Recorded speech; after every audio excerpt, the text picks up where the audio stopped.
The Adventure of the Engineer's Thumb by Sir Arthur Conan Doyle. Of all the problems which have been submitted to my friend, Mr. Sherlock Holmes, for solution during the years of our intimacy, there were only two which I was the means of introducing to his notice, that of Mr. Hatherley's thumb and that of Colonel Warburton's madness. Of these, the latter may have afforded a finer field for an acute and original observer, but the other was so strange in its inception and so dramatic in its details that it may be the more worthy of being placed upon record, even if it gave my friend fewer openings for those deductive methods of reasoning by which he achieved such remarkable results.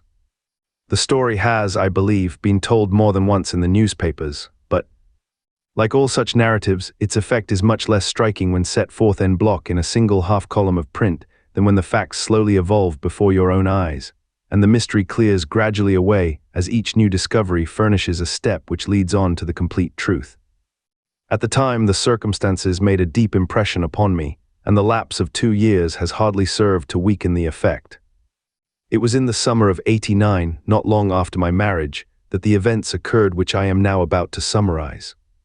I had returned to civil practice and had finally abandoned Holmes in his Baker Street rooms, although I continually visited him and occasionally even persuaded him to forgo his Bohemian habits so far as to come and visit us. My practice had steadily increased, and as I happened to live at no very great distance from Paddington Station, I got a few patients from among the officials. One of these, whom I had cured of a painful and lingering disease, was never weary of advertising my virtues and of endeavoring to send me on every sufferer over whom he might have any influence. One morning at a little before 7 o'clock, I was awakened by the maid tapping at the door to announce that 2 men had come from Paddington and were waiting in the consulting room. I dressed hurriedly, for I knew by experience that railway cases were seldom trivial, and hastened downstairs. As I descended, my old ally, the guard, came out of the room and closed the door tightly behind him. "I've got him here," he whispered, jerking his thumb over his shoulder. "He's all right." "What is it then?" I asked, for his manner suggested that it was some strange creature which he had caged up in my room.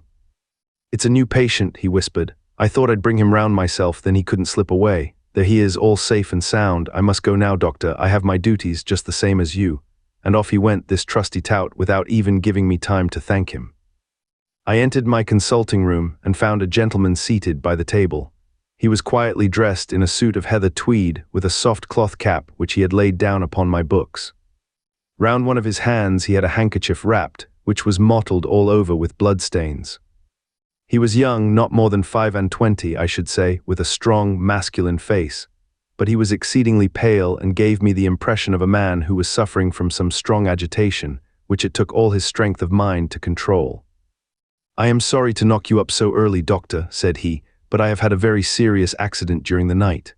I came in by train this morning, and on inquiring at Paddington as to where I might find a doctor, a worthy fellow very kindly escorted me here. I gave the maid a card, but I see that she has left it upon the side table." I took it up and glanced at it. "Mr. Victor Hatherley, hydraulic engineer, 16A, Victoria Street, 3rd floor." That was the name, style, and abode of my morning visitor. "I regret that I have kept you waiting," said I, sitting down in my library chair. "You are fresh from a night journey, I understand, which is in itself a monotonous occupation." "Oh, my night could not be called monotonous," said he, and laughed. He laughed very heartily, with a high, ringing note, leaning back in his chair and shaking his sides. All my medical instincts rose up against that laugh. "Stop it," I cried, "pull yourself together," and I poured out some water from a carafe. It was useless, however. He was off in one of those hysterical outbursts which come upon a strong nature when some great crisis is over and gone. Presently he came to himself once more, very weary and pale-looking.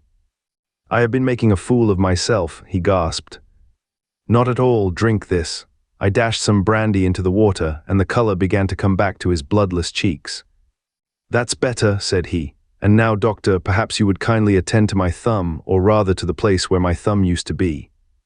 He unwound the handkerchief and held out his hand. It gave even my hardened nerves a shudder to look at it. There were 4 protruding fingers and a horrid red, spongy surface where the thumb should have been. It had been hacked or torn right out from the roots. "Good heavens," I cried, "this is a terrible injury. It must have bled considerably." "Yes, it did. I fainted when it was done, and I think that I must have been senseless for a long time. When I came to, I found that it was still bleeding, so I tied one end of my handkerchief very tightly round the wrist and braced it up with a twig. Excellent, you should have been a surgeon. It is a question of hydraulics, you see, and came within my own province. This has been done, said I, examining the wound, by a very heavy and sharp instrument. A thing like a claver, said he. An accident, I presume. By no means. What a murderous attack. Very murderous indeed. You horrify me. I sponged the wound, cleaned it, dressed it, and finally covered it over with cotton wadding and carbolized bandages. He lay back without wincing, though he bit his lip from time to time. How is that? I asked when I had finished. Capital, between your brandy and your bandage, I feel a new man. I was very weak, but I have had a good deal to go through. Perhaps you had better not speak of the matter. It is evidently trying to your nerves. Oh no, not now. I shall have to tell my tale to the police, but between ourselves, if it were not for the convincing evidence of this wound of mine, I should be surprised if they believed my statement, for it is a very extraordinary one, and I have not much in the way of proof with which to back it up. And even if they believe me, the clues which I can give them are so vague that it is a question whether justice will be done. Ha, cried I, if it is anything in the nature of a problem which you desire to see solved, I should strongly recommend you to come to my friend, Mr. Sherlock Holmes, before you go to the official police. Oh, I have heard of that fellow, answered my visitor, and I should be very glad if he would take the matter up, though of course I must use the official police as well. Would you give me an introduction to him? I'll do better, I'll take you round to him myself. I should be immensely obliged to you. We'll call a cab and go together. We shall just be in time to have a little breakfast with him. Do you feel equal to it? Yes, I shall not feel easy until I have told my story. Then my servant will call a cab, and I shall be with you in an instant. I rushed upstairs, explained the matter shortly to my wife, and in 5 minutes was inside a hansom, driving with my new acquaintance to Baker Street. Sherlock Holmes was, as I expected, lounging about his sitting room in his dressing gown, reading the agony column of the Times and smoking his before-breakfast pipe, which was composed of all the plugs and dottles left from his smokes of the day before, all carefully dried and collected on the corner of the mantelpiece. He received us in his quietly genial fashion, ordered fresh rashers and eggs, and joined us in a hearty meal. When it was concluded, he settled our new acquaintance upon the sofa, placed a pillow beneath his head, and laid a glass of brandy and water within his reach. It is easy to see that your experience has been no common one, Mr. Hatherley, said he. Pray, lie down there and make yourself absolutely at home. Tell us what you can, but stop when you are tired and keep up your strength with a little stimulant. Thank you, said my patient, but I have felt another man since the doctor bandaged me, and I think that your breakfast has completed the cure. I shall take up as little of your valuable time as possible, so I shall start at once upon my peculiar experiences. Holmes sat in his big armchair with the weary, heavy-lidded expression which veiled his keen and eager nature, while I sat opposite to him, and we listened in silence to the strange story which our visitor detailed to us. You must know, said he, that I am an orphan and a bachelor, residing alone in lodgings in London. By profession I am a hydraulic engineer, and I have had considerable experience of my work during the 7 years that I was apprenticed to Venner and Matheson, the well-known firm of Greenwich. 2 years ago, having served my time, and having also come into a fair sum of money through my poor father's death, I determined to start in business for myself and took professional chambers in Victoria Street. I suppose that everyone finds his first independent start in business a dreary experience. To me it has been exceptionally so. During 2 years I have had 3 consultations and 1 small job, and that is absolutely all that my profession has brought me. My gross takings amount to £27.10 every day, from 9 in the morning until 4 in the afternoon. I waited in my little den, until at last my heart began to sink, and I came to believe that I should never have any practice at all. Yesterday, however, just as I was thinking of leaving the office, my clerk entered to say there was a gentleman waiting who wished to see me upon business. He brought up a card, too, with the name of Colonel Lysander Stark engraved upon it. Close at his heels came the colonel himself, a man rather over the middle size, but of an exceeding thinness. I do not think that I have ever seen so thin a man. His whole face sharpened away into nose and chin, and the skin of his cheeks was drawn quite tense over his outstanding bones. Yet this emaciation seemed to be his natural habit, and due to no disease, for his eye was bright, his step brisk, and his bearing assured. He was plainly but neatly dressed, and his age, I should judge, would be nearer 40 than 30. "Mr. Hatherley," said he, with something of a German accent, "you have been recommended to me, Mr. Hatherley, as being a man who is not only proficient in his profession, but is also discreet and capable of preserving a secret." I bowed, feeling as flattered as any young man would at such an address. "May I ask who it was who gave me so good a character?" "Well, perhaps it is better that I should not tell you that just at this moment. I have it from the same source that you are both an orphan and a bachelor and are residing alone in London." "That is quite correct," I answered, "but you will excuse me if I say that I cannot see how all this bears upon my professional qualifications. I understand that it was on a professional matter that you wished to speak to me." "Undoubtedly so, but you will find that all I say is really to the point. I have a professional commission for you, but absolute secrecy is quite essential. Absolute secrecy, you understand, and of course we may expect that more from a man who is alone than from one who lives in the bosom of his family." "If I promise to keep a secret," said I, "you may absolutely depend upon my doing so." He looked very hard at me as I spoke, and it seemed to me that I had never seen so suspicious and questioning an eye. "Do you promise then?" said he at last. "Yes, I promise." Absolute and complete silence before, during, and after. No reference to the matter at all, either in word or writing. "I have already given you my word." "Very good." He suddenly sprang up, and darting like lightning across the room, he flung open the door. The passage outside was empty. "That's all right," said he, coming back. "I know that clerks are sometimes curious as to their master's affairs. Now we can talk in safety." He drew up his chair very close to mine and began to stare at me again with the same questioning and thoughtful look. A feeling of repulsion, and of something akin to fear, had begun to rise within me at the strange antics of this fleshless man.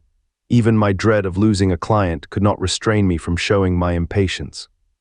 "I beg that you will state your business, sir," said I. "My time is of value." Heaven forgive me for that last sentence, but the words came to my lips.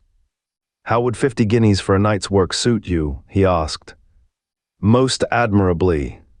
"I say a night's work, but an hour's would be nearer the mark. I simply want your opinion about a hydraulic stamping machine which has got out of gear. If you show us what is wrong, we shall soon set it right ourselves. What do you think of such a commission as that?" "The work appears to be light and the pay munificent." "Precisely so. We shall want you to come tonight by the last train." "Where to?" "To Iford in Berkshire. It is a little place near the borders of Oxfordshire and within 7 miles of Reading. There is a train from Paddington which would bring you there at about 11:15. "Very good. I shall come down in a carriage to meet you." "There is a drive then?" "Yes, our little place is quite out in the country. It is a good 7 miles from Iford station." "Then we can hardly get there before midnight. I suppose there would be no chance of a train back. I should be compelled to stop the night." "Yes, we could easily give you a shakedown." "That is very awkward. Could I not come at some more convenient hour?" "We have judged it best that you should come late. It is to recompense you for any inconvenience that we are paying to you, a young and unknown man, a fee which would buy an opinion from the very heads of your profession. Still, of course, if you would like to draw out of the business, there is plenty of time to do so." I thought of the 50 guineas and of how very useful they would be to me. "Not at all," said I. "I shall be very happy to accommodate myself to your wishes. I should like, however, to understand a little more clearly what it is that you wish me to do." "Quite so. It is very natural that the pledge of secrecy which we have exacted from you should have aroused your curiosity. I have no wish to commit you to anything without your having it all laid before you. I suppose that we are absolutely safe from eavesdroppers." "Entirely." "Then the matter stands thus. You are probably aware that Fuller's Earth is a valuable product, and that it is only found in 1 or 2 places in England." "I have heard so." "Some little time ago I bought a small place, a very small place, within 10 miles of Reading. I was fortunate enough to discover that there was a deposit of Fuller's Earth in one of my fields.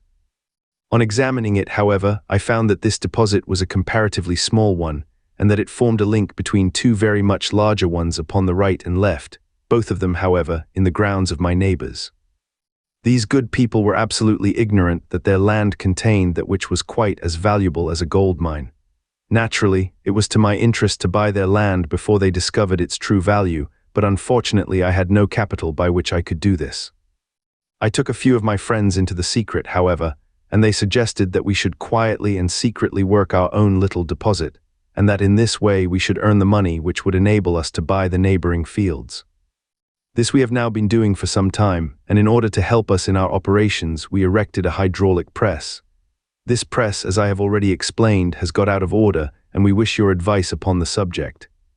We guard our secret very jealously, however, and if it once became known that we had hydraulic engineers coming to our little house, it would soon rouse inquiry, and then, if the facts came out, it would be goodbye to any chance of getting these fields and carrying out our plans.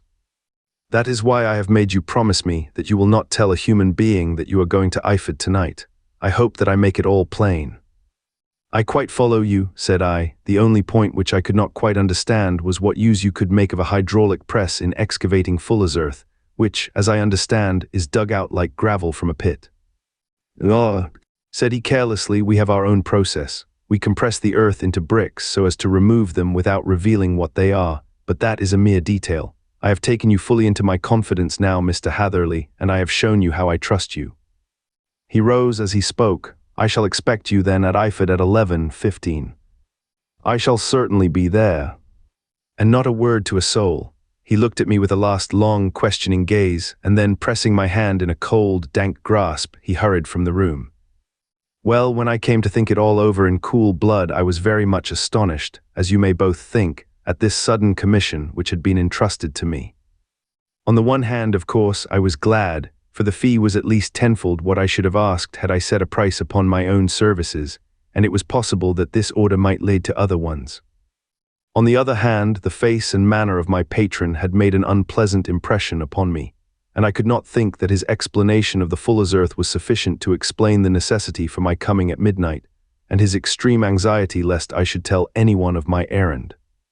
However, I threw all fears to the winds, ate a hearty supper, drove to Paddington, and started off, having obeyed to the letter the injunction as to holding my tongue.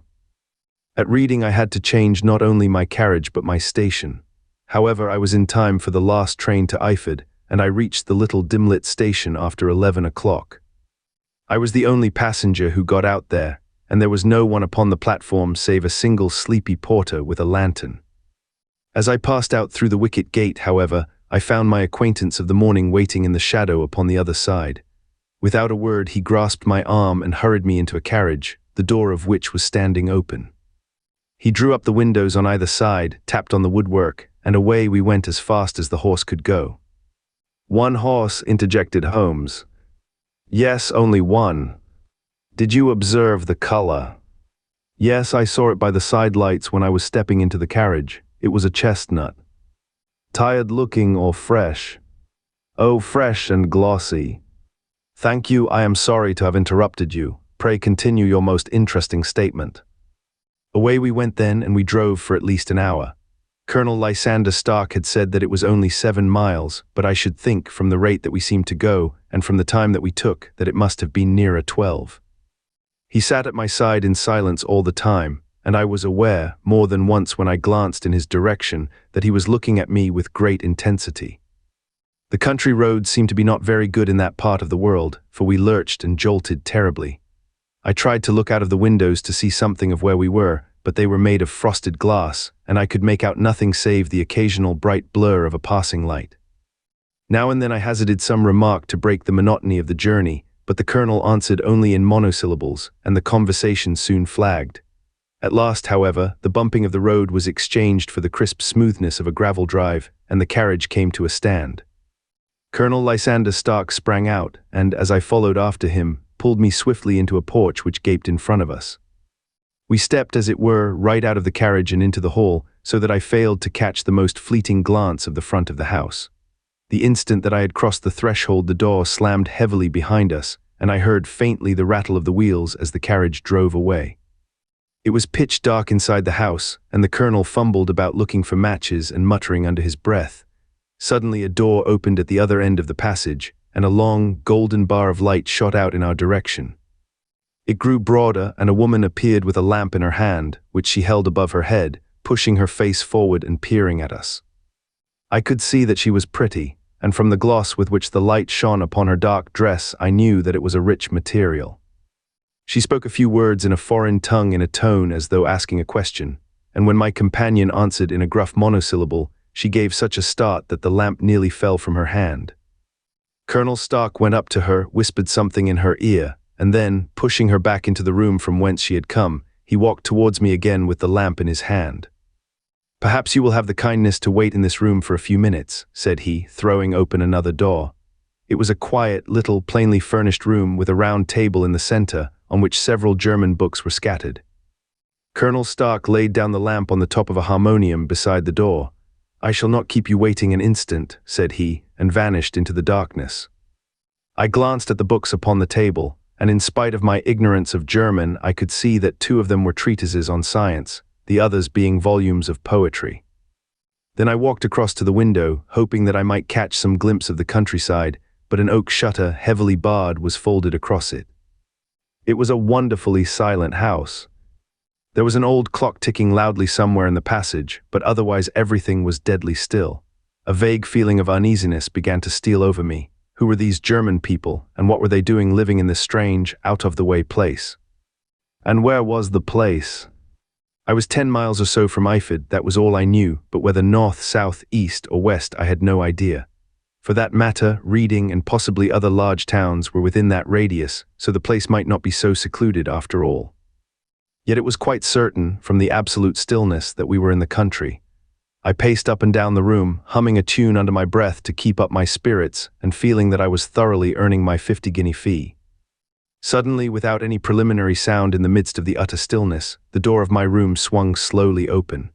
The woman was standing in the aperture, the darkness of the hall behind her, the yellow light from my lamp beating upon her eager and beautiful face. I could see at a glance that she was sick with fear, and the sight sent a chill to my own heart. She held up one shaking finger to warn me to be silent, and she shot a few whispered words of broken English at me, her eyes glancing back, like those of a frightened horse, into the gloom behind her. "I would go," said she, trying hard, as it seemed to me, to speak calmly. "I would go, I should not stay here, there is no good for you to do." "But madam," said I have not yet done what I came for. I cannot possibly leave until I have seen the machine." "It is not worth your while to wait," she went on. "You can pass through the door, no one hinders." And then, seeing that I smiled and shook my head, she suddenly threw aside her constraint and made a step forward with her hands wrung together. "For the love of heaven," she whispered, "get away from here before it is too late." But I am somewhat headstrong by nature, and the more ready to engage in an affair when there is some obstacle in the way. I thought of my 50-guinea fee, of my wearisome journey, and of the unpleasant night which seemed to be before me. Was it all to go for nothing? Why should I slink away without having carried out my commission, and without the payment which was my due? This woman might, for all I knew, be a monomaniac. With a stout bearing, therefore, though her manner had shaken me more than I cared to confess, I still shook my head and declared my intention of remaining where I was. She was about to renew her entreaties when a door slammed overhead, and the sound of several footsteps was heard upon the stairs. She listened for an instant, threw up her hands with a despairing gesture, and vanished as suddenly and as noiselessly as she had come. The newcomers were Colonel Lysander Stark, and a short, thick man with a chinchilla beard growing out of the creases of his double chin, who was introduced to me as Mr. Ferguson. "This is my secretary and manager," said the colonel. "By the way, I was under the impression that I left this door shut just now. I fear that you have felt the draught." "On the contrary," said I opened the door myself because I felt the room to be a little close." He shot one of his suspicious looks at me. "Perhaps we had better proceed to business then," said he. "Mr. Ferguson and I will take you up to see the machine." "I had better put my hat on, I suppose." "Oh no, it is in the house." "What, you dig Fuller's earth in the house?" No, this is only where we compress it, but never mind that. All we wish you to do is to examine the machine and to let us know what is wrong with it." We went upstairs together, the colonel first with the lamp, the fat manager and I behind him. It was a labyrinth of an old house, with corridors, passages, narrow winding staircases, and little low doors, the thresholds of which were hollowed out by the generations who had crossed them. There were no carpets and no signs of any furniture above the ground floor, while the plaster was peeling off the walls, and the damp was breaking through in green, unhealthy blotches. I tried to put on as unconcerned an air as possible, but I had not forgotten the warnings of the lady, even though I disregarded them, and I kept a keen eye upon my 2 companions. Ferguson appeared to be a morose and silent man, but I could see from the little that he said that he was at least a fellow countryman. Colonel Lysander Stark stopped at last before a low door which he unlocked.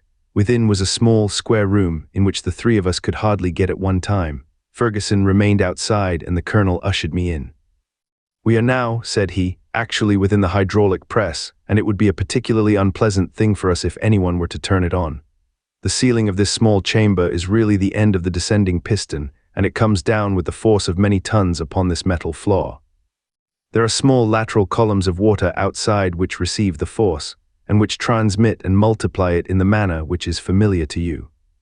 The machine goes readily enough, but there is some stiffness in the working of it, and it has lost a little of its force.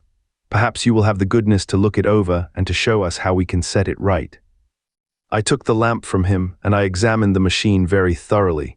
It was indeed a gigantic one, and capable of exercising enormous pressure. When I passed outside, however, and pressed down the levers which controlled it, I knew at once by the whishing sound that there was a slight leakage, which allowed a regurgitation of water through one of the side cylinders. An examination showed that one of the india-rubber bands which was round the head of a driving rod had shrunk so as not quite to fill the socket along which it worked. This was clearly the cause of the loss of power, and I pointed it out to my companions, who followed my remarks very carefully and asked several practical questions as to how they should proceed to set it right. When I had made it clear to them, I returned to the main chamber of the machine and took a good look at it to satisfy my own curiosity. It was obvious at a glance that the story of the fuller's earth was the merest fabrication, for it would be absurd to suppose that so powerful an engine could be designed for so inadequate a purpose.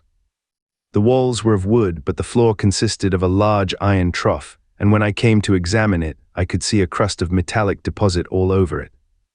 I had stooped and was scraping at this to see exactly what it was when I heard a muttered exclamation in German and saw the cadaverous face of the colonel looking down at me. "What are you doing there?" he asked. I felt angry at having been tricked by so elaborate a story as that which he had told me. "I was admiring your fuller's earth," said I. "I think that I should be better able to advise you as to your machine if I knew what the exact purpose was for which it was used." The instant that I uttered the words, I regretted the rashness of my speech. His face set hard, and a baleful light sprang up in his grey eyes. "Very well," said he, "you shall know all about the machine." He took a step backward, slammed the little door, and turned the key in the lock. I rushed towards it and pulled at the handle, but it was quite secure, and did not give in the least to my kicks and shoves. "Hullo!" I yelled, "Hullo, Colonel, let me out." And then suddenly in the silence I heard a sound which sent my heart into my mouth. It was the clank of the levers and the swish of the leaking cylinder. He had set the engine at work. The lamp still stood upon the floor where I had placed it when examining the trough. By its light I saw that the black ceiling was coming down upon me, slowly, jerkily, but as none knew better than myself, with a force which must within a minute grind me to a shapeless pulp. I threw myself screaming against the door and dragged with my nails at the lock. I implored the colonel to let me out, but the remorseless clanking of the levers drowned my cries. The ceiling was only a foot or two above my head, and with my hand upraised I could feel its hard, rough surface. Then it flashed through my mind that the pain of my death would depend very much upon the position in which I met it. If I lay on my face, the weight would come upon my spine, and I shuddered to think of that dreadful snap.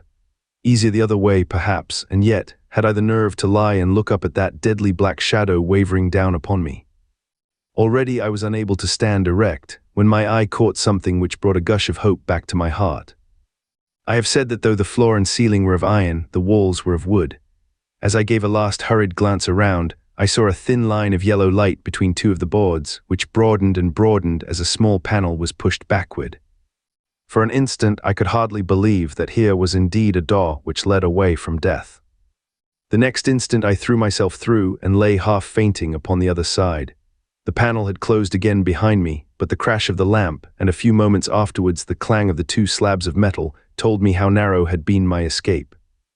I was recalled to myself by a frantic plucking at my wrist, and I found myself lying upon the stone floor of a narrow corridor, while a woman bent over me and tugged at me with her left hand, while she held a candle in her right. It was the same good friend whose warning I had so foolishly rejected.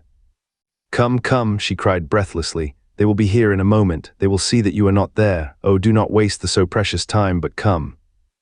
This time at least I did not scorn her advice. I staggered to my feet and ran with her along the corridor and down a winding stair. The latter led to another broad passage, and just as we reached it, we heard the sound of running feet and the shouting of two voices, one answering the other from the floor on which we were and from the one beneath. My guide stopped and looked about her like one who is at her wit's end. Then she threw open a door which led into a bedroom, through the window of which the moon was shining brightly. "It is your only chance," said she. "It is high, but it may be that you can jump it." As she spoke, a light sprang into view at the further end of the passage, and I saw the lean figure of Colonel Lysander Stark rushing forward with a lantern in one hand and a weapon like a butcher's cleaver in the other. I rushed across the bedroom, flung open the window, and looked out. How quiet and sweet and wholesome the garden looked in the moonlight, and it could not be more than 30 feet down. I clambered out upon the sill, but I hesitated to jump until I should have heard what passed between my saviour and the ruffian who pursued me. If she were eluced, then at any risks I was determined to go back to her assistance. The thought had hardly flashed through my mind before he was at the door, pushing his way past her, but she threw her arms round him and tried to hold him back. "Fritz, Fritz," she cried in English, "remember your promise after the last time. You said it should not be again. He will be silent. Oh, he will be silent." "You are mad, Elise," he shouted, struggling to break away from her. "You will be the ruin of us. He has seen too much. Let me pass, I say." He dashed her to one side and, rushing to the window, cut at me with his heavy weapon. I had let myself go and was hanging by the hands to the sill when his blow fell. I was conscious of a dull pain, my grip loosened, and I fell into the garden below. I was shaken but not hurt by the fall, so I picked myself up and rushed off among the bushes as hard as I could run, for I understood that I was far from being out of danger yet. Suddenly, however, as I ran, a deadly dizziness and sickness came over me. I glanced down at my hand, which was throbbing painfully, and then, for the first time, saw that my thumb had been cut off and that the blood was pouring from my wound. I endeavored to tie my handkerchief round it, but there came a sudden buzzing in my ears, and next moment I fell in a dead faint among the rose bushes. How long I remained unconscious I cannot tell. It must have been a very long time, for the moon had sunk, and a bright morning was breaking when I came to myself. My clothes were all sodden with dew, and my coat sleeve was drenched with blood from my wounded thumb. The smarting of it recalled in an instant all the particulars of my night's adventure, and I sprang to my feet with the feeling that I might hardly yet be safe from my pursuers. But to my astonishment, when I came to look round me, neither house nor garden were to be seen. I had been lying in an angle of the hedge close by the high road, and just a little lower down was a long building, which proved, upon my approaching it, to be the very station at which I had arrived upon the previous night. Were it not for the ugly wound upon my hand, all that had passed during those dreadful hours might have been an evil dream. Half dazed, I went into the station and asked about the morning train. There would be one to Reading in less than an hour. The same porter was on duty, I found, as had been there when I arrived. I inquired of him whether he had ever heard of Colonel Lysander Stark. The name was strange to him. Had he observed a carriage the night before waiting for me? No, he had not. Was there a police station anywhere near? There was one about 3 miles off. It was too far for me to go, weak and ill as I was. I determined to wait until I got back to town before telling my story to the police. It was a little past 6 when I arrived, so I went first to have my wound dressed, and then the doctor was kind enough to bring me along here. I put the case into your hands and shall do exactly what you advise. We both sat in silence for some little time after listening to this extraordinary narrative.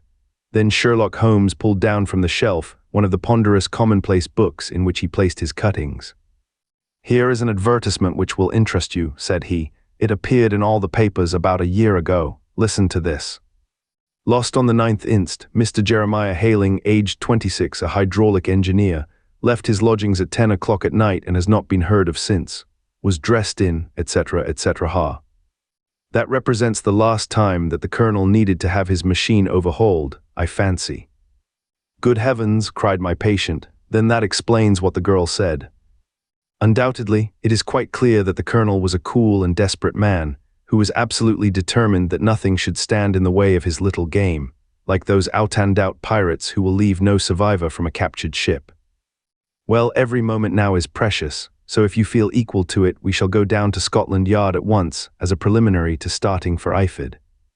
Some 3 hours or so afterwards, we were all in the train together, bound from Reading to the little Berkshire village. There were Sherlock Holmes, the hydraulic engineer, Inspector Bradstreet of Scotland Yard, a plainclothes man, and myself. Bradstreet had spread an ordnance map of the county out upon the seat, and was busy with his compasses drawing a circle with Iford for its center. "There you are," said he. "That circle is drawn at a radius of 10 miles from the village. The place we want must be somewhere near that line. You said 10 miles, I think, sir." "It was an hour's good drive." "And you think that they brought you back all that way when you were unconscious?" "They must have done so. I have a confused memory, too, of having been lifted and conveyed somewhere." "What I cannot understand," said I, "is why they should have spared you when they found you lying fainting in the garden. Perhaps the villain was softened by the woman's entreaties." "I hardly think that likely. I never saw a more inexorable face in my life." "Oh, we shall soon clear up all that," said Bradstreet. "Well, I have drawn my circle, and I only wish I knew at what point upon it the folk that we are in search of are to be found." "I think I could lay my finger on it," said Holmes quietly. "Really now," cried the inspector, "you have formed your opinion. Come now, we shall see who agrees with you. I say it is south, for the country is more deserted there." "And I say east," said my patient. "I am for west," remarked the plainclothes man. "There are several quiet little villages up there." "And I am for north," said I, "because there are no hills there, and our friend says that he did not notice the carriage go up any." "Come," cried the inspector, laughing, "it's a very pretty diversity of opinion. We have boxed the compass among us. Who do you give your casting vote to?" "You are all wrong." "But we can't all be." "Oh yes, you can. This is my point." He placed his finger in the center of the circle. "This is where we shall find them." "But the 12-mile drive," gasped Hatherley. "6 out and 6 back, nothing simpler. You say yourself that the horse was fresh and glossy when you got in. How could it be that if it had gone 12 miles over heavy roads?" "Indeed, it is a likely ruse enough," observed Bradstreet thoughtfully. "Of course there can be no doubt as to the nature of this gang." "None at all," said Holmes. "They are coiners on a large scale, and have used the machine to form the amalgam which has taken the place of silver." "We have known for some time that a clever gang was at work," said the inspector.